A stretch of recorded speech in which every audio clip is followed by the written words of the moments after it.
आज का हमारा टॉपिक है आवेशित चालक की स्थितिज ऊर्जा। इससे पहले भी हमने चालक के लिए स्थितिज ऊर्जा निकाली थी। वो किसके पदों में निकाली थी कि W यानी कि किसी अनंत सूक्ष्म आवेश को अनंत तक विद्युत क्षेत्र E में किसी बिंदु तक लाने में किया गया कार्य उस चालक की क्या होती थी, स्थितिज ऊर्जा होती थी। तो यहाँ पर देखिए क्या निकल के आता था, W =1/4πε0 Q जो हमारा स्रोत आवेश था और Q0 जो हमारा परीक्षण आवेश जिसे हम अनंत से लेकर आते हैं, उनके बीच की दूरी कितनी रह जाती थी, R। तो ये क्या है, ये किया गया कार्य उस चालक में स्थितिज ऊर्जा के रूप में संचित हो जाता था।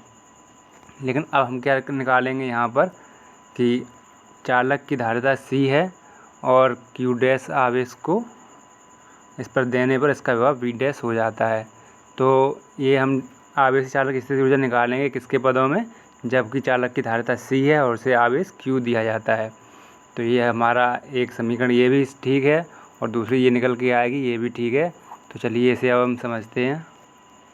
देखिए हमारी पहली लाइन है, किसी चालक को आवेशित करने में कुछ कार्य करना पड़ता है। किस चालक को आवेशित हम किस प्रकार से करते हैं, उस पर कुछ आवेश देते हैं या कुछ इलेक्ट्रॉन देते हैं या कुछ इलेक्ट्रॉन निकालते हैं। यदि निकालते हैं तो आवेश धनावेश हो जाता है और अगर इलेक्ट्रॉन प्रदान करते हैं तो क्या ऋणावेश हो जाता है। यानी कि किसी चालक को आवेश करते हैं, इलेक्ट्रॉन लेने या देने में कुछ हमको कार्य करना पड़ता है।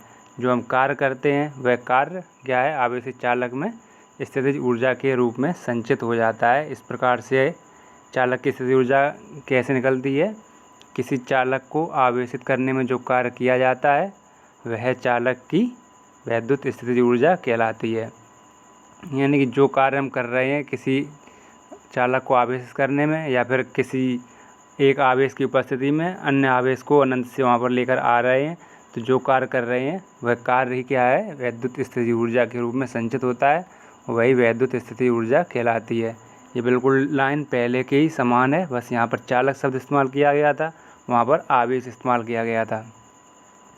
अब देखिए चालक की जो हम स्थितिज ऊर्जा निकाल रहे हैं वो कैसा है कि चालक की धारिता C है, यानी कि उसमें धारितीय गुण है, वह आवेश को एकत्रित कर सकता है। तो चालक की धारिता C है और इसे हम कितना आवेश देंगे, Q'। जब हम Q' आवेश देते हैं तो इसका विभव V' हो जाता है। यानी कि वैद्युत धारिता की परिभाषा हमने पढ़ी थी, उसमें क्या होता, V अनुक्रमानुपाती Q। जैसे जैसे हम विभव बढ़ाते जाएंगे आवेश भी बढ़ता जाएगा, या फिर जैसे किसी चालक पर हम आवेश की मात्रा बढ़ाते जाएंगे, यानी पहले हमने Q आवेश दिया फिर Q आवेश और दे दिया, जैसे जैसे आवेश का मान बढ़ता जाएगा तो उस चालक पर क्या है, विभव का मान भी बढ़ता जाएगा। तो ये हमारी धारिता वाले सूत्र में हमने पढ़ा था, उसकी धारिता की परिभाषा पढ़ी थी। तो धारिता की परिभाषा में क्या निकल के आई थी, C = Q/V। ये धारिता का सूत्र था, C = Q/V। यहाँ से हमने V का मान निकालेंगे तो क्या हो जाएगा, V = Q/C। तो बस यहाँ पर वही हमने लिया हुआ है कि V'। अब हम मान के चले हैं कि हमने आवेश Q' दिया है, तब हमारा विभव V' है और धारिता हमेशा C है, वो हमेशा कांस्टेंट ही रहती है। चाहे आप शुरुआत से करें विभव 0 से लेके अपने अंतिम विभव तक पहुँचे तब भी धारिता उतनी ही रहेगी, क्योंकि इसका जो अनुपात है Q/V वो कैसा रहता है, किसी भी विशेष प्रकार के चालक के लिए निश्चित रहता है। तो यहाँ से V' = Q'/C लेकर आए हैं। तो माना चालक की धारिता C है, इसे जब हम Q' आवेश देते हैं तो इसका विभव कितना हो जाता है, V'। कहाँ से, ये धारिता की परिभाषा से ही लिया हुआ है। तो V'। अब जब हम किसी अनंत दूरी से अति सूक्ष्म आवेश dQ को चालक के समीप लेके आते हैं तो किया गया कार्य क्या कहलाएगा, जब सूक्ष्म आवेश है तो कार्य भी हमको कम करना पड़ेगा, तो यहाँ पर dW लगा दिया। और V'Q आपने सूत्र पढ़ा होगा कि किसी की ऊर्जा क्या होती है, W = Q भी सूत्र पढ़ा होगा, बस उसी से ये निकल के आया है कि हमारा विभव जब V' है और आवेश हम अंतरिक्ष सूक्ष्म लेके आए हैं dQ, तो हमारा कार्य क्या हो गया, dW = V'/dQ। तो उसी से यहाँ पर हमने ये मान लिया हुआ है, dW = V'/dQ। अब V' की वैल्यू यहाँ पर देखिए, अब हम जो संपूर्ण कार्य प्राप्त करेंगे तो क्या उसके लिए क्या करेंगे, समाकलन। अब यहाँ पर समाकलन किसके पदों में हो रहा है, डी क्यू अत्यंत सूक्ष्म आवेश के पदों में, और ये हमारा क्या है, विभव। तो हम विभव को किसके पदों में ले लेंगे, क्यू डैश अपॉन सी के पदों में, क्योंकि ये सी कांस्टेंट है। तो जब हम समाकलन करेंगे अनंत से निश्चित बिंदु के लिए, निश्चित विभव के लिए, अब यहाँ पर विभव की बात हो रही है, तो निश्चित विभव के लिए जब हम यहाँ पर कार्य करेंगे तो यहाँ पर क्या है, सी कांस्टेंट रहेगा और ये क्यू डैश का समाकलन हो जाएगा। तो D W equal to V dash D Q, इसका मान हम क्या रख देंगे, Q dash upon D Q, Q dash upon C into D Q, ये हम वैल्यू रख देंगे। अब क्या है कि जब हम इसको आवेशित कर रहे हैं तो क्या आवेश की सूक्ष्म मात्रा को ला रहे हैं, डी क्यू को ला रहे हैं। यदि मान लिया कोई चालक रखा हुआ था पहले से, उस पर कोई आवेश नहीं था, तो शून्य से लेके हमने उस पर कितना आवेश लेके आए हैं, क्यू आवेश लेकर आए हैं। शून्य आवेश से क्यू आवेश लेकर आए हैं, तो उसका विभव भी कितना हो जाएगा, विभव शून्य से लेकर वी हो जाएगा। जब क्यू डैश लेके आए थे तो वी डैश था, और जब शून्य से क्यू लेके आएंगे तो हमारा विभव कितना हो जाएगा, वी। तो बस वही, अब इसका हम समाकलन कर देंगे। तो चालक को शून्य से क्यू कूलम आवेश देने में किया गया कार्य क्या है कि डब्ल्यू इक्वल टू शून्य से क्यू आवेश दिया है, ये हमने लिमिट लगा दी, D W equal to Q dash upon C D Q.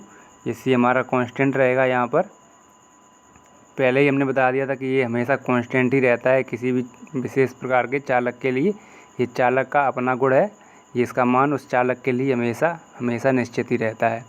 तो जब हम इसका समाकलन करेंगे तो क्यू डी क्यू का क्या हो जाता है, यानी कि एक्स डी एक्स का इंटीग्रेशन करें तो उसका निकल के आता है एक्स की पावर n+1, सूत्र हम लिख दे रहे हैं यहाँ पर। तो यहाँ पर देखिए इंटीग्रल एक्स की पावर n dx करते हैं, तो यहाँ पर देखिए q है, q की पावर कितनी हुई है, यहाँ पर एक पावर है, यानी n इक्वल टू कितना हो जाएगा 1। तो इसका इंटीग्रल करेंगे तो कितना निकल के आता है, x की पावर n+1। तो यहाँ पर क्या हो जाएगा, इसका मान 1 था, ये डैश है, ये 1 नहीं लिखा हुआ है, लेकिन q डैश की पावर कितनी यहाँ पर मान चल लेंगे 1, क्योंकि इसकी एक पावर है। तो n equal to 1, 1+1 equal to क्या हो जाएगा 2। तो क्या हो जाएगा यहाँ पर q डैश का स्क्वायर, यहाँ पर डैश नहीं लगा हुआ है, डैश लगाना है यहाँ पर, q डैश का स्क्वायर अपॉन 2 आ जाएगा, क्योंकि यहाँ पर 1+1, इसलिए यहाँ पर क्या हो गया 2। अब इसके बाद जब हम लिमिट लगाएंगे तब यहाँ से डैश हटेगा, तो यहाँ पर हम डैश लगा दे रहे हैं। तो यहाँ पर देखिए इसका मान निकल के आएगा q डैश का स्क्वायर अपॉन 2 अपॉन में c। अब इस 0 से लेकर q आवेश हमने दिया है, तो इसकी हमने लिमिट लगा दी, तो शून्य वाला शून्य ही रह जाएगा, इसलिए हम इसका सिर्फ पहला पद ही लेते हैं। तो यहाँ पर क्या है, हमने पहला पद ही लिया हुआ है, क्योंकि अब दूसरे पद का मान वहाँ पर अगर हम 0 रखेंगे तो 0 हो जाएगा, इसलिए हमने पहला पद लिया हुआ है। ये कब लिया हुआ है, जब हम शून्य से क्यू आवेश तक लेके आ रहे हैं, तो उसमें जो हमने कार्य किया है। अब विभवांतर में क्या होता है कि पहले से ही वो किसी विद्युत क्षेत्र किसी बिंदु में उपस्थित था और दूसरे बिंदु तक लाने में किया गया कार्य, तो वो है विभवांतर। अब हम अनंत से लेकर आ रहे हैं, शून्य आवेश से लेकर आ रहे हैं, तो ये उसकी स्थितिज ऊर्जा के रूप में संचित हो जाता है। तो ये कितना निकल के आया, W equal to 1/2 Q square upon C. अब ये क्या है, यह कार्य जो हमने निकल के आया है, यह कार्य ही इसकी स्थितिज ऊर्जा के रूप में संचित हो जाएगा। अब कार्य के लिए हमने सिंबल लिया हुआ है W, और स्थितिज ऊर्जा के लिए हम सिंबल क्या ले लेंगे यहाँ पर U। तो हम इसे U से प्रदर्शित करेंगे, U equal to 1/2 Q square upon C. ये क्या है, चालक की स्थितिज ऊर्जा U है। अब यहाँ पर देखिए जो Q और C ये सिर्फ इन दो के पदों में है। अब हमने यहाँ पर ये वाला सूत्र लगाया था V dash equal to Q dash upon C, या फिर V equal to Q upon C. तो ये जो B को हम Q और C में परिवर्तित कर सकते हैं, और Q को V और C में, C को Q और V में, इन्हें आपस में बदल सकते हैं। तो जो हमारा स्थितिज ऊर्जा का जो सूत्र है वो किस में निकल के आएगा, इस प्रकार से। ये जो सूत्र जो निकल के आएगा इसमें Q और C के पदों में है, तो तो इसे हम बी और सी के पदों में, बी और क्यू के पदों में भी निकाल कर लिख सकते हैं। तो इसका उपयोग करते हैं, अगले पेज पर पहुंचते हैं हम। इस प्रकार जो हमने वैद्युत की चालक की स्थिति ऊर्जा निकल के आई थी यू, क्यू और सी के पदों में हमने निकाली थी, वो क्या थी, U = 1/2 Q²/C। ये क्या है, क्यू और सी के पदों में है। अब कभी कभी हमको मान इस प्रकार से दिए हुए होते हैं, कहीं सी और बी के मान दिए हों, क्यू और वी के मान दिए हों, तो हमें सूत्र जो है इस प्रकार से निकाल लेते हैं यहाँ पर। जैसे अगर सी हमें नहीं दिया हुआ है, क्यू और वी दिया हुआ है, तो यहाँ पर हम सी हटाकर सी की वैल्यू क्या है, Q/V पुट कर देंगे। तो इससे हमको क्या है, क्यू और वी के पदों में निकल के आएगा U = 1/2 QV, या सी और बी के पदों में U = 1/2 CV²। तो इसमें से आप कोई भी अगर एक समीकरण याद कर लेते हैं तो उसमें आप इसके विभिन्न मान रखकर इसकी अन्य समीकरण भी याद कर सकते हैं, ज्ञात कर सकते हैं। अब देखिए हमने जो एक बताया था कि W = क्या है, QV। जो कार्य करते हैं वो क्या होता है, QV। यहाँ पर देखिए जो स्थिति ऊर्जा कितनी है, 1/2 QV। अनंत से किसी आवेश तक लाने में किया गया कार्य 1/2 QV होता है। और यदि विभव V में किसी आवेश को रखा हुआ है तो उसकी ऊर्जा कितनी हो जाएगी, QV। तो यहाँ से भी आप ये सूत्र ज्ञात करने में थोड़ी सरलता होगी आपको। तो ये वाला टॉपिक बस इतना ही है। फिजिक्स की सारी डेरिवेशन क्या है, एक एक लाइन के होते हैं। इसमें सिर्फ आपको लैंग्वेज लिखनी होती है और थोड़ा सा ऐसे समझ जाइए तो क्या है, ये आपके एकदम क्लियर हो जाते हैं। तो ये टॉपिक पूरा हो गया है।